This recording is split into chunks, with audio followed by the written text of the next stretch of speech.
આવ્યા છે, કેટલા બાકી છે, કેટલો સમય લાગે એવું હાલતા નહીં હો, તમારા ટેકે ઊભો હું લેવાના આશયથી અમે આવ્યા હતા. અમે એના સંબંધિત અધિકારીઓ સાથે અમારી માહિતી ડિસ્પ્લે 17 DNA ટેસ્ટ અહીંયા પહોંચી ચૂક્યા છે. એની આગળની વ્યવસ્થા પ્રોસેસમાં સ્થાનિક તંત્ર ધક્કા નો મારો પાછળથી લેટેસ્ટ આંકડો શું છે? કેટલા રિપોર્ટ આવ્યા છે? ગાંધીનગર ખાતે 27 બોડી સ્થળ ઉપરથી આપણને મળેલા છે. થોડાક છૂટા અંગોપાંગો સાથેની પણ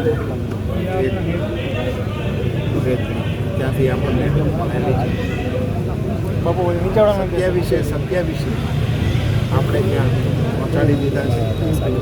એમના વાલીઓના પણ DNA ઉપલબ્ધ હતા, એના બધાના પહોંચાડી દીધા છે.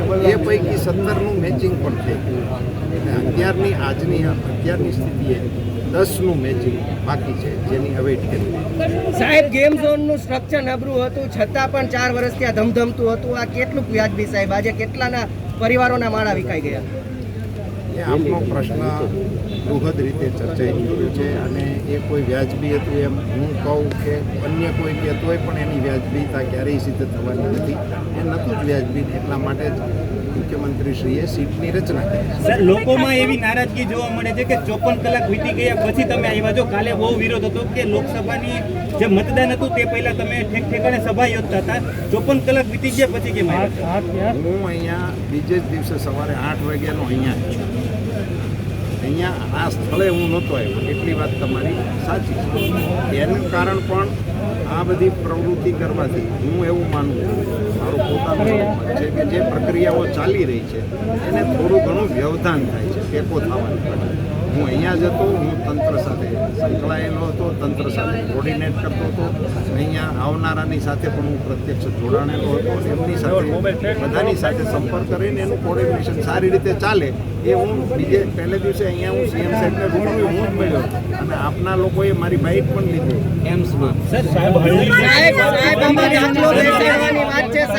હવે દાખલો કેવો બેસાડવો જોઈએ? એસઆઈટીની રચના થઈ, 2-4 લોકોને સસ્પેન્ડ કરાયા. એનાથી આગળ આ વખતે કંઈક નવું થશે કે આ દુર્ઘટનામાં પણ કંઈ નવું નહીં થાય? આપણે એવી અપેક્ષા રાખીએ છીએ અને મારો પોતાનો એવો નમ્ર મત છે જે પ્રકારે મુખ્યમંત્રીશ્રી પોતે એમાં ઇન્વોલ્વ થઈ જે રસ લઈ રહ્યા છે ત્યારે ડે ટુ ડે એ જોતા મને એવું લાગે છે કે આમાં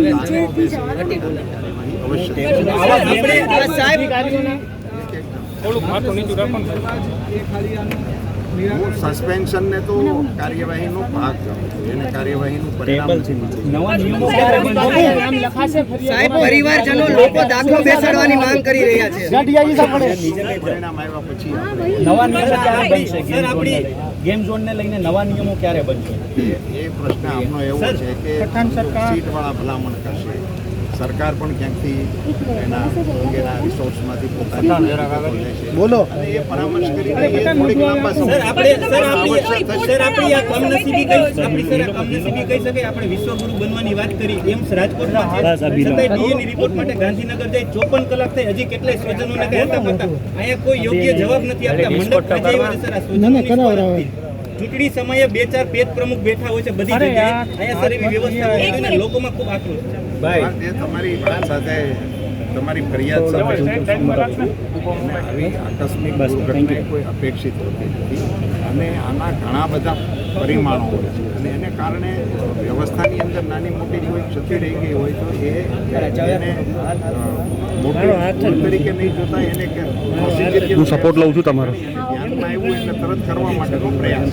પરિવારજનોએ તમને વિનંતી કરી, હવે તમારી શું તૈયારી છે? તમે કેવી રીતના એમની મદદ માટે હાલ તૈયારી કરી રહ્યા?